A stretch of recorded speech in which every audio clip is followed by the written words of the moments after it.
अस्सलामुअलैकुम three class, कैसे हैं आप लोग बच्चों। आज 26 जनवरी है और मंगल का दिन है। आज हम उर्दू का सबक ईद साहब से मुलाकात की कुछ रीडिंग करेंगे और इसके अल्फाज मायने और सवाल जवाब करेंगे। राहिम आज बहुत खुश था। वो अपनी अम्मी के साथ ईद साहब से मिलने जा रहा था। कराची में बोल्टन मार्केट के करीब एक छोटी सी गली में ईदी साहब का दफ्तर था। जब राहिम वहाँ पहुँचा तो ईदी साहब खुद उसे दरवाजे पर मिले। उन्होंने राहिम के सर पर हाथ फेरा और उसे प्यार किया। ईदी साहब बीमार थे, लेकिन जो भी उनसे मिलने आता वो उसे बहुत शफ़क़त से मिल रहे थे।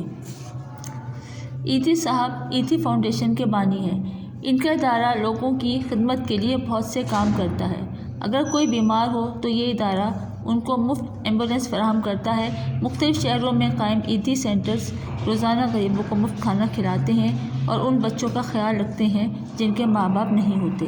बच्चों, यहाँ तक रीडिंग है, ठीक है। अब हम इसके अल्फाज मायने करेंगे और सवाल जवाब। बच्चों, पहले आपने सवाल लिखना है, अल्फाज के मायने लिखें, फिर सेंटर में लाइन लगा के तरफ अल्फाज दूसरे मायने।